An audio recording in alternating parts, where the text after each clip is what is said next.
Quais as características dessa geração que o Senhor fala no Evangelho de hoje? Será que você tem uma dessas características também? Vamos falar um pouquinho disso na homilia de hoje.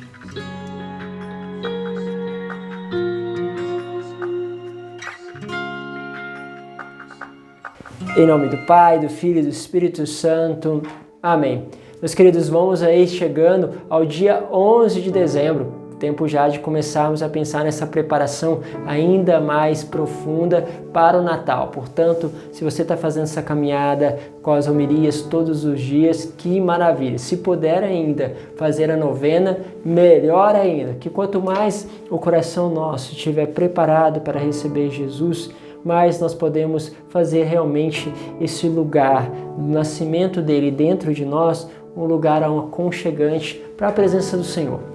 Bom, quero meditar com vocês o Evangelho que está em Mateus, no capítulo 11, do versículo 16 ao 19, que diz assim: Naquele tempo disse Jesus às multidões: Com quem vou comparar esta geração? São como crianças sentadas nas praças, que gritam para os colegas dizendo: Tocamos flauta e vós não dançastes. Entoamos lamentações e vós não batestes no peito. Veio João, que não come e nem bebe, e dizem, ele está com um demônio. Veio o Filho do Homem, que come e bebe, e dizem, ele é um comelão e beberrão, amigo dos cobradores de impostos e pecadores. Mas a sabedoria foi reconhecida com base em suas obras. Olha só, meus caros, aqui fala uma coisa. A pessoa tem um momento na vida, mas ela quer viver outro. Ela quer dançar, quer se alegrar no momento que tem que passar pelo luto. Quando está no luto, em momentos de luto, quer ficar alegre. Há uma certa insatisfação de viver aquilo que é oferecido. Há muitos de nós que são pessoas insatisfeitas com qualquer coisa que você dê. Já encontrou pessoas assim? Como não é difícil as pessoas que têm sempre algo a reclamar de uma situação, de um acontecimento, de algo que dá a ela.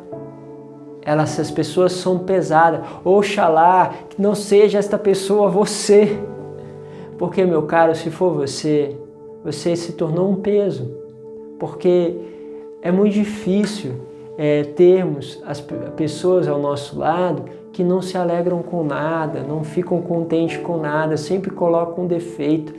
E isso torna a vida pesada, não só pesada para quem está do lado, mas pesada para você mesmo, porque vai fugindo o contentamento, a graça, aquele momento de podermos aproveitar, saborear cada momento. E olha que há um sabor também, até em meio ao sofrimento. Quantos psicólogos vão dizer que é importante viver o luto diante de uma perca?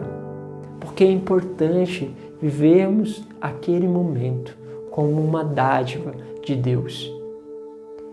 Mas, se nós olharmos para as coisas e não pudermos viver aquele momento, porque sempre estamos a condenar aquela situação, vamos perder a graça da obra que vai se realizando assim, na vida concreta.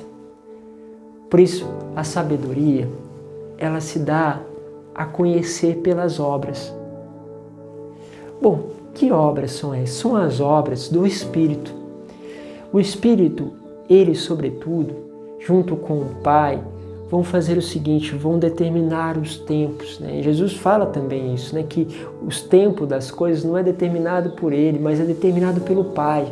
Lógico, ele e o Pai são um, mas ao mesmo tempo há uma graça de saber que o Pai, ele prepara e ele move, e o seu mover é o seu Espírito junto com o Filho. Então o Espírito Santo ele vai movendo os tempos e a sabedoria de Deus se realiza nesse tempo. E aí você vai perceber o seguinte, que aquela coisa que chega na mão e que aparentemente tem um defeito, tem uma falha, não é como você deseja, como você gostaria, aquilo ali tem uma sabedoria escondida de Deus, uma sabedoria que faz você crescer em uma virtude, uma sabedoria que faz você entender coisas que você vai precisar viver lá na frente.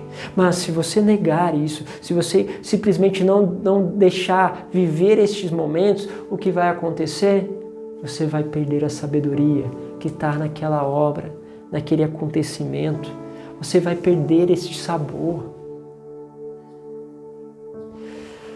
Eu me lembro de um acontecimento com o meu pai que é marcante para mim. Foi quando meu pai estava no emprego, ele estava praticamente como estagiário, e aí chegou o dia, acho que era o dia das crianças ou Natal, enfim, o pai tinha falado comigo, com meu irmão, que a gente ia receber presente.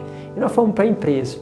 Chegamos lá e tinha uma quadra, gente, uma quadra inteira, com muitos presentes. Imagina aqueles monte de presentes, cada presente de um tamanho diferente, e aquelas crianças, cada um chegava e aí recebia um presente, e às vezes diferente, então você ficava imaginando se o seu presente seria grande, se o seu presente seria pequeno, como seria o seu presente.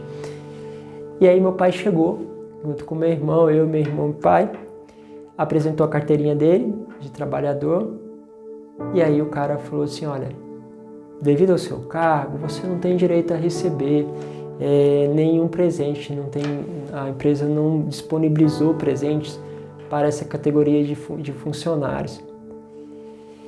E eu vi o meu pai, assim, ficar triste, sabe? Muito para baixo. Porque imagine, meu pai tinha falado conosco, tinha combinado conosco de dar o presente, e eu vi o abatimento entrar dentro dele, porque imagine você vendo seus amigos, os outros funcionários, os filhos, todo mundo recebendo presente, e os teus filhos não.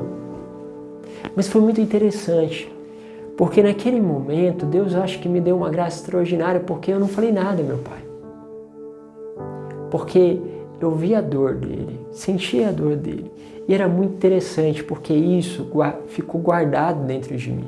Ficou guardado com uma condição, que meu pai queria fazer um bem, só que ele não pôde. Foi impedido. Algo aconteceu que não deixou ele fazer aquele bem. E é a mesma sensação que hoje eu tenho com Deus Pai. Quando Deus Pai não dar algo, a sensação que eu tenho é que algo está impedindo ele por causa de uma obra maior. Deus Pai quer sempre nos dar algo. Porém, há alguns impedimentos que pode ser o não querer de alguém, aquele outro que, como eu disse, está sempre insatisfeito com algo, então não quer se colocar dentro de um projeto, não quer viver aquilo que Deus propõe para ele. Então começam a ser pessoas que começam a colocar obstáculo dentro de uma obra de Deus. E esse obstáculo alcança também, tira a fecundidade para outras pessoas, é óbvio. E aí, aquela imagem ficou. Imagem difícil. Mas sabe o que aconteceu isso dentro de mim? É que eu vi, e o Senhor me deu essa capacidade de perceber a bondade do coração do meu pai naquele momento.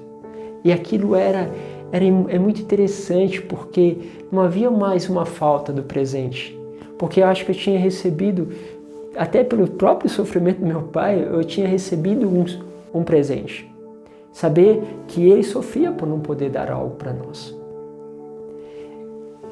Se nós perdermos a oportunidade de viver, vamos ser como uma criança que muitas vezes faz birra sem saber ao certo o que está acontecendo. Muitas vezes a gente faz birra com aquilo que Deus está fazendo na nossa vida, porque nós não sabemos o que está acontecendo. Mas o Pai é bom. O Pai quer sempre fazer coisas boas. E as más coisas que vão acontecendo não é simplesmente um desejo do Pai, mas infelizmente até o próprio arbítrio, a própria liberdade que o Pai deu às pessoas não possibilita que Ele pudesse fazer todas as coisas. E também Ele está pensando num bem que não é só de agora, mas um bem por uma eternidade. E eu te falo que esse acontecimento me deu uma graça de compreender muitas coisas, não por um simples momento, mas por uma eternidade, compreender o amor em meio ao sofrimento e o amor lá, que Deus faz conosco também. Pense, em vez de você ficar vendo os defeitos das coisas, que isso aqui não está no lugar, aquilo ali não está agradável, eu não queria viver esse momento agora, Em vez de você ficar como uma geração que não percebe, que não vê as obras de Deus, vai, percebe, vê o Pai e vive cada momento e você vai descobrir a preciosidade. Neste momento, Deus, o próprio Deus encarnado, está visitando este lugar. Será que Ele não está visitando também você agora? Se está, você vai entender tudo que Ele está te falando. Vamos juntos, meus caros? Vamos nos preparando então para esse Natal. Que Deus vos abençoe, Pai, Filho e Espírito Santo. Amém.